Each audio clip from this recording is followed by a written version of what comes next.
nombre es Miguel Albero, soy director de Relaciones Culturales de la Agencia Española de Cooperación y trabajaba como director cultural en esta biblioteca cuando Inés me propuso participar en esta maravillosa idea, y espero que la jornada haya sido intensa y fructífera porque creo que es un tema que realmente lo merece, ¿no? Creo que yo, que he vivido 12 años en 3 países latinoamericanos, creo que es muy importante que leamos en Latinoamérica y en Iberoamérica en general, pero también que nos leamos.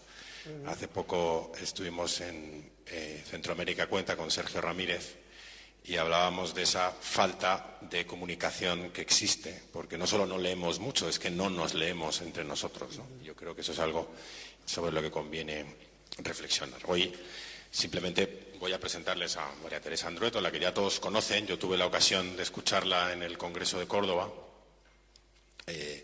y no necesita mucha presentación. Ha ganado muchos premios, ha escrito todos los géneros posibles, ha ganado el premio Christian Andersen. Todo eso les puede dar mucha envidia, pero lo que más envidia me da a mí es que vive en la Sierra Cordobesa. Concretamente la entrada de Wikipedia dice en un paraje de la Sierra Cordobesa, y eso, claro, todos los demás premios se quedan chiquito con esa última parte, ¿no? Decirles que nos va a hablar de literatura de revolución y que hay algo que para lo que leer es fundamental, y que lo estaba antes diciendo Mempo, y es el espíritu crítico. Yo creo que leer genera espíritu crítico. Quien escuchara a María Teresa en el Congreso de la Lengua lo constató, y yo creo que esa es una de las virtudes que tiene la lectura, y es fomentar en los lectores, y sobre todo en los más pequeños y jóvenes lectores, ese espíritu crítico que es un arma fundamental en la vida. Y aquí les dejo con ella. Solo voy a hacer una acotación a lo que ha dicho Emilia, que es mi padre siempre decía que cuando se hablaba del cuento cuando despertó todavía el dinosaurio seguía ahí, que en España teníamos un cuento todavía más corto. Existe un cuento más corto que el de Monterroso y tremendamente más terrible, que es de Max Aub, y que dice: la maté porque era de Vinaroz. Y ese es un cuento que es el cuento más corto de la literatura, pero que ha tenido menos éxito porque es demasiado tremendo. Así que les dejo con ella. Muchísimas gracias y espero que la jornada haya sido muy grata para todos. Para competir nomás, tengo uno más corto, es de Isidoro Blasten, y se llama, el título es Cuento Imposible, y el cuento es Soy tan feliz. Bueno, los breves, los genios que hacen los brevísimos cuentos. Bueno, yo habitualmente en una situación así, estando sola, bueno, primero agradecer mucho que cuando estaba en la mesa compartida no lo hice, sobre todo a Dolores y a Inés y a las organizaciones que han hecho este encuentro y nos han traído hasta acá, y a los compañeros de mesas, de encuentro, y al público que, bueno, se toma esta tarde este día, para estar con nosotros. Luego, en situaciones así, lo habitual es que lea un texto, siempre da más seguridad, pero pensé que el espíritu no sé si entendé bien, que un poco el espíritu del encuentro era conversar, era no sujetarse a un texto. Entonces tomé así unos apuntes, me voy a ayudar con algunas anotaciones, así que me van a disculpar que con esta chalana trate de cruzar el río. El tema era la literatura como revolución, la lectura como revolución. Supongo que así era exactamente, ¿no? La literatura como revolución. Supongo que en relación a un libro mío y a unas conferencias que se titularon La lectura otra revolución, y a una idea que aparece en varios escritos míos y en mis preocupaciones acerca de qué es lo que revoluciona la literatura. Pensaba, por supuesto, como todos sabrán, en 2 grandes momentos de ingreso de clase social, de sector social a la lectura. Uno, con el nacimiento de la burguesía, aparece la lectura como, digamos, aparece una clase social que empieza a disponer, sobre todo las mujeres, de un tiempo de ocio que lo comienza a ocupar la lectura. Ya no entonces los lectores, sino una clase social que, digamos, llena su ocio creativo con la literatura. El otro gran momento es el momento en que los obreros en la Revolución Industrial necesitan alfabetizarse para tener el manejo de las máquinas y que como están alfabetizados empiezan a demandar libros, lecturas, fanzines, etcétera. Lo cual hace que aparezcan, estoy repasando algo que seguramente todos saben, lo cual hace que aparezcan nuevos géneros literarios, bueno, ya sabemos, lo fantástico, la ciencia ficción, el policial, etcétera, que renuevan fuertemente la literatura burguesa del siglo XIX, XVIII, XVII. Entonces yo veo ahí dos grandes zonas de acceso a la literatura en general y a la literatura en particular. El ocio creativo y los espacios de formación. El ocio creativo por el que ingresa la burguesía y los espacios de formación por los que ingresan los trabajadores o los sectores más bajos de la sociedad. ¿Para qué esa lectura? ¿O qué se consigue con eso? ¿Qué buscaría un individuo, una persona, un hombre, una mujer con la lectura? Un espacio, la preservación de un espacio de no alienación, para que no todo sea entregado al trabajo, a la producción, a la alienación, a la producción para los otros, un espacio reservado para el sí mismo. Un espacio reservado para el sí mismo, para que aflore lo que está oculto y para ser escuchada como palabra aquello que solo existía como ruido. Eso es lo que hacen en realidad los trabajadores, los obreros con concientización política, anarquistas, socialistas, comunistas, etcétera, cuando se forman, acá se habló de la política, de la literatura, de la lectura como los proyectos de lectura como una cuestión política, eso es lo que hacen en realidad, reservarse a través de la lectura la posibilidad de decir, para que sea oído como palabra, lo que hasta entonces era oído como ruido, o ignorado, más aún, silenciado.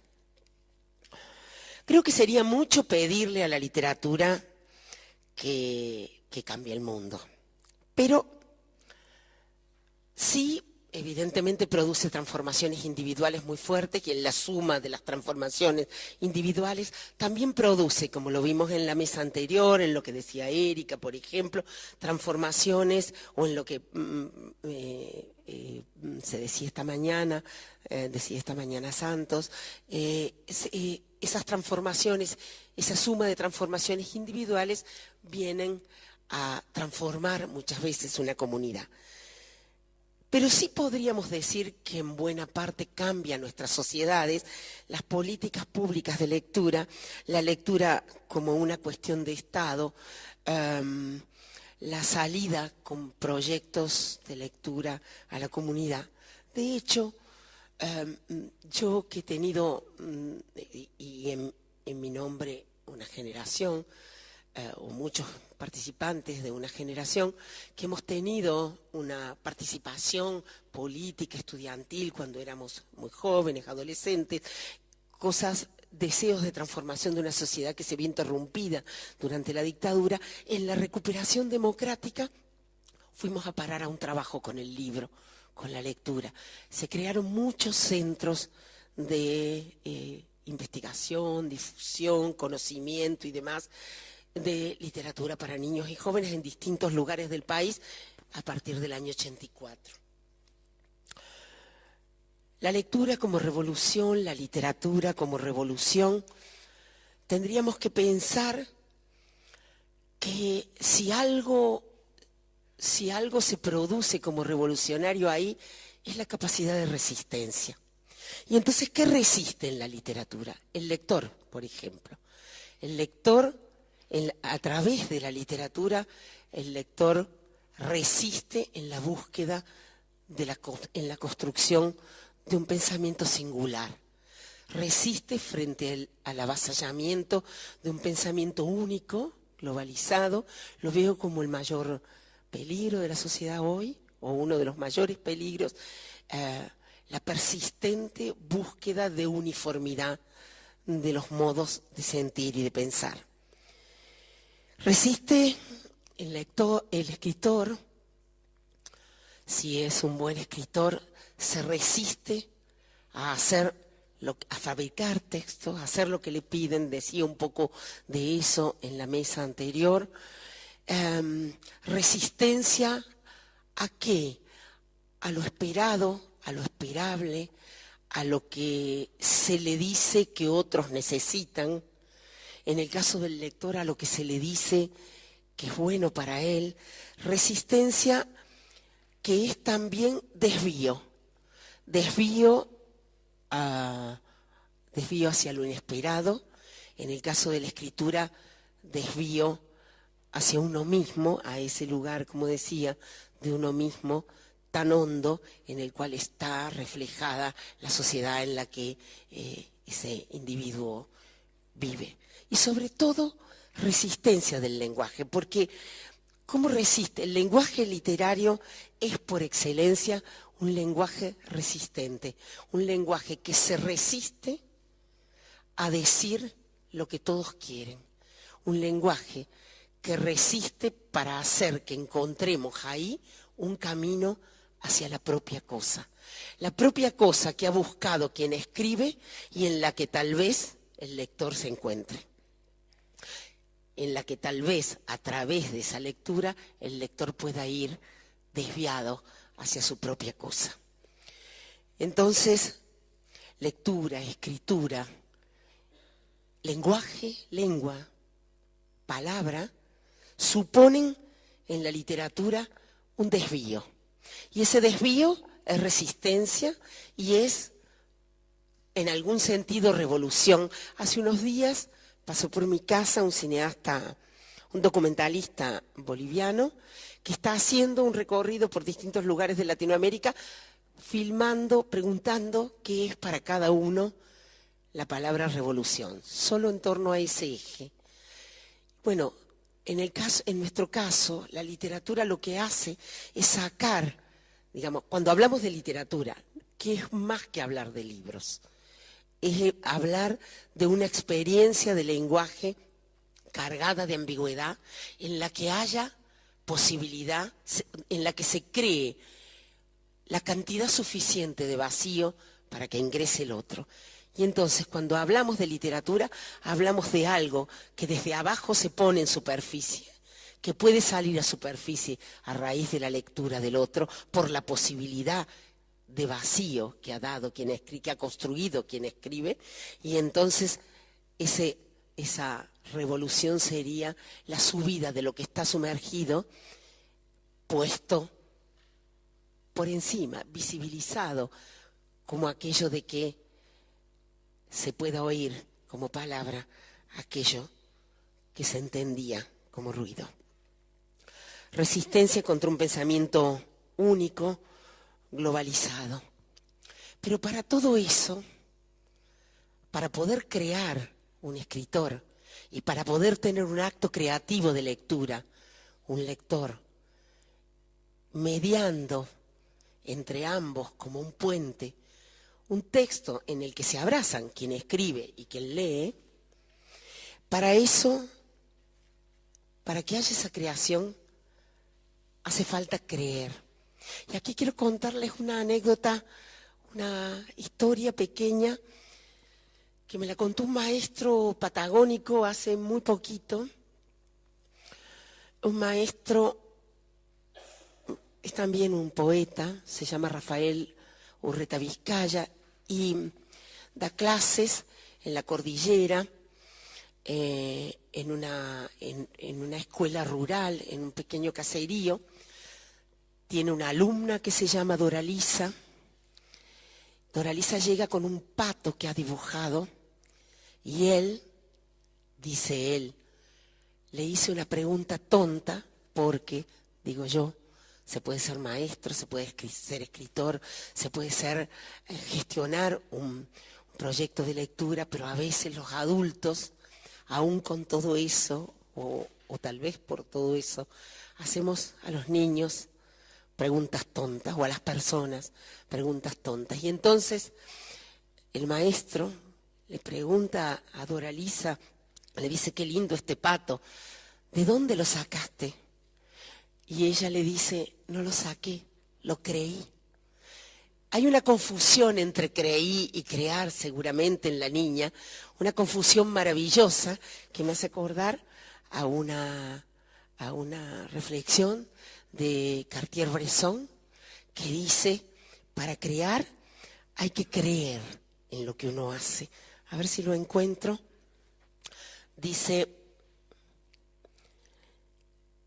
observar y ver, dice Cartier-Bresson, observar y ver es penetrar.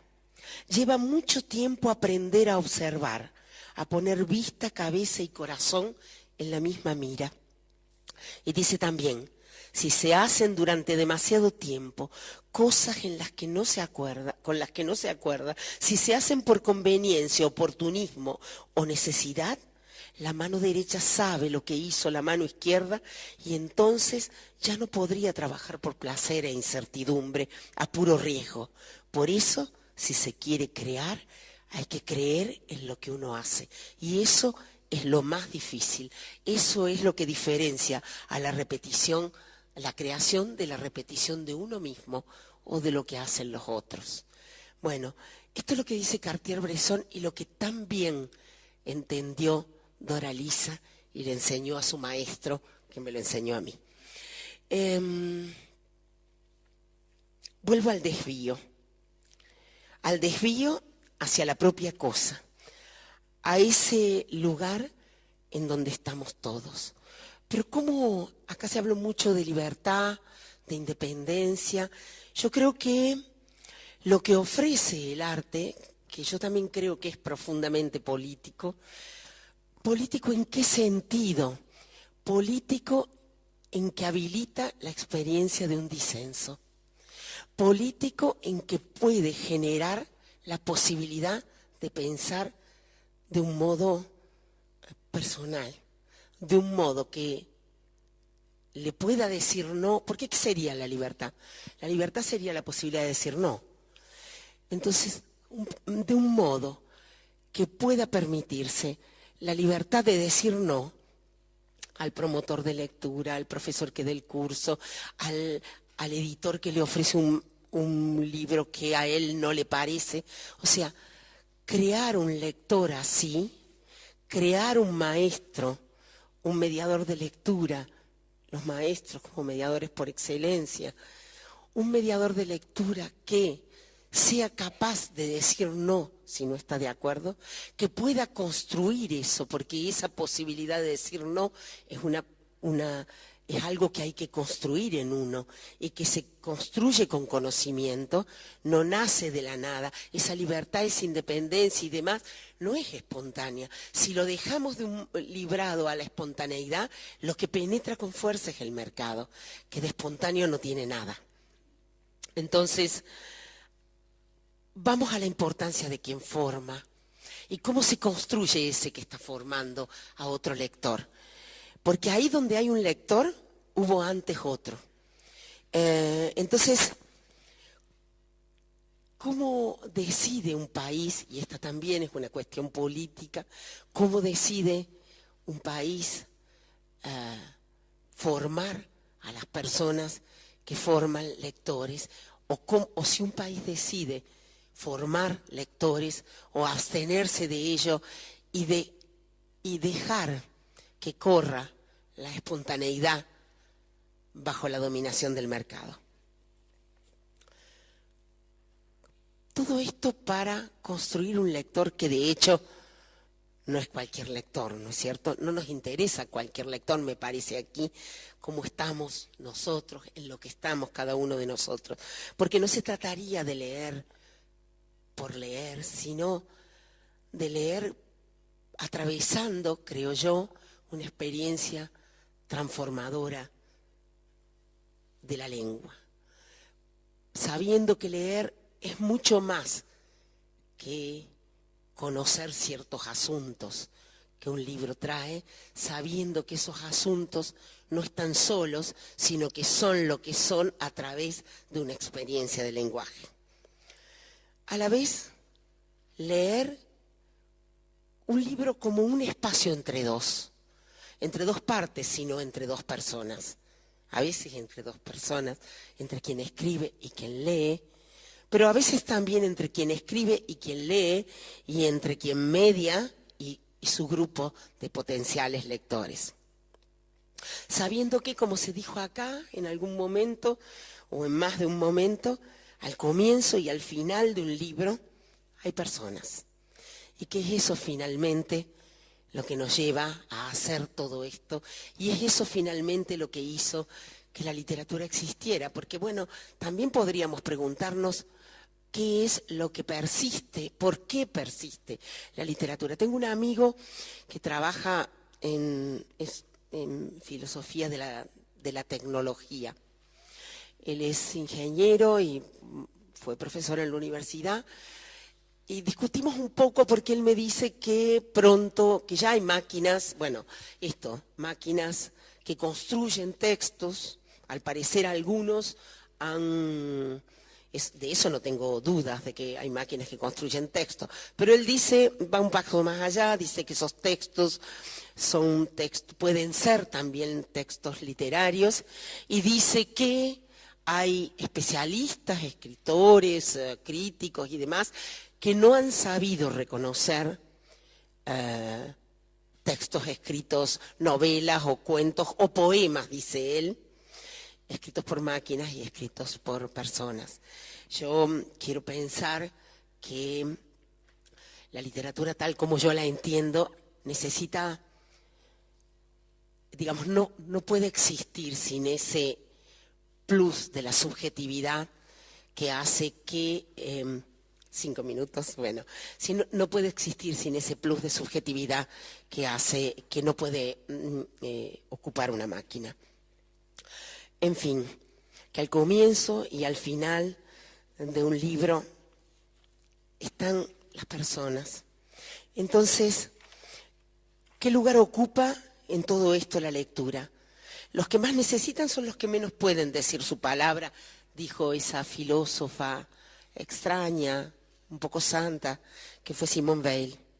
Acercar las palabras a quienes carecen de ella, hacer que tengan voz y voto en una suerte de nuevo sufragio universal, es algo que todavía tenemos que construir, o mejor dicho, que está en permanente construcción, en una lucha contra una demanda de un círculo que podría ser virtuoso, que no siempre lo es, y que muchas veces es vicioso, entre los creadores, los escritores, los ilustradores, los productores de textos, porque a veces no se trata de escritura, sino producciones de textos, las editoriales y la escuela como quien oferta los lectores.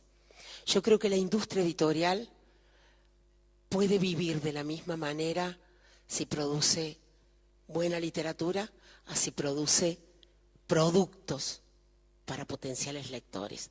Entonces, ¿dónde se volvería virtuoso el círculo vicioso que a veces se produce? Pues en que los mediadores de lectura, los maestros, los profesores, alcancen la libertad de decir que no. Esa libertad que solo existe si se construye. Gracias.